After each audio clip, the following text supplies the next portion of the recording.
Isang malungkot na balita ang pagpanaw ng actress Nora Aunor na isa ring itinuturing national artist ng Pilipinas at nag-iisang super ng Pilipinas. Binawian ng buhay si Nora Aunor, National Artist for Film and Broadcast Arts, nitong Miyerkules ng gabi, Abril 16, 2025. Siya ay 71 taong gulang.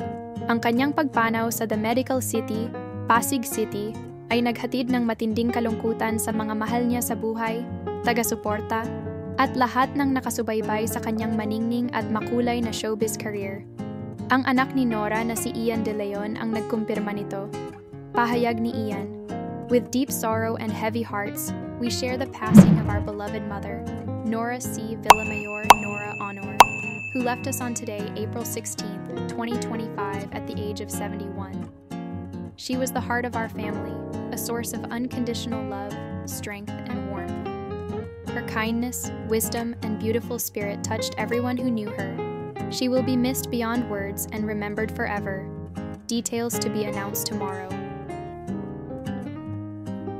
Nora Aunor's early career. Si Nora o Nora Cabaltera. Villamayor sa tunay na buhay, ang tinaguriang superstar ng Philippine entertainment industry. Isinilang siya sa Iriga, Camarines Sur, noong Mayo 21, 1953.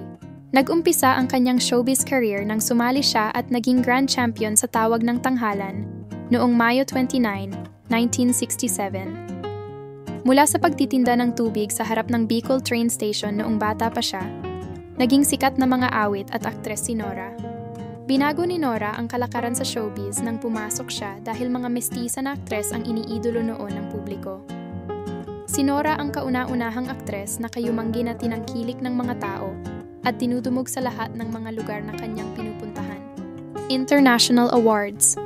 Hindi na mabilang ang mga parangal, kabilang ang Lifetime Achievement Awards na tinanggap ni Aunor dahil sa pagkakaroon nito ng Golden Voice at husay sa pagganap sa lahat ng mga karakter na binigyang buhay niya sa telebisyon at pelikula. Hindi lamang sa Pilipinas kinikilala ang galing ni Nora dahil nagwagi siya ng acting awards mula sa iba't ibang mga international film festival. Si Nora ang hinirang na Best Actress sa 19th Cairo International Film Festival noong 1995 dahil sa kanyang pagganap sa The Floor Contemplation Story. Ang Himala, ang pelikulang pinagbidahan niya noong 1982, ang pinarangalan ng CNN APSA Viewers' Choice Award bilang Best Asia Pacific Film of All Time noong 2008. Sa isang panayam ng Cabinet Files kay Nora, ikinuwento ni Uwan na naranasan niyang isakay sa crane dahil hindi na makontrol ang pagkakagulo ng kanyang mga tagahanga na gusto siyang lapitan, halikan at yakapin. Noong Pebrero 20, 2023, marami ang nabahala para sa kalusugan ni Aunor dahil sa kanyang revelasyon tungkol sa 3 minutong pagkamatay niya. "Namatay na ako ng 3 minutes nitong nakaraan lang," pagtatapat ni Aunor sa episode ng Fast Talk with Boy Abunda. Humingi pa siya ng paumanhin sa publiko dahil hindi niya agad ipinaalam ang nangyari sa kanya. Hindi alam talaga ng mga tao.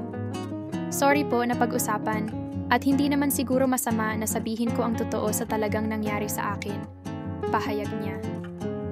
Inilahad ni Nora na pabalik-balik siya noon sa ospital at may insidenteng nagpadala na siya sa ospital dahil bumababa ang kanyang blood pressure.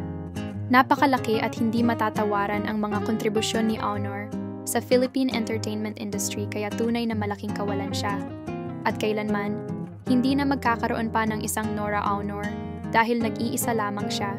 Thank you so much, Ate Guy, for being part of our history, our culture, and our being as a Filipino. May you have all the blessings, peace, and hope for the eternity with our Savior and Lord God Jesus. Maraming salamat sa panunood. Kung bago ka pa lang sa aking channel, don't forget to turn on all the notification bell para updated ka sa aking mga bagong video. Hanggang sa muli.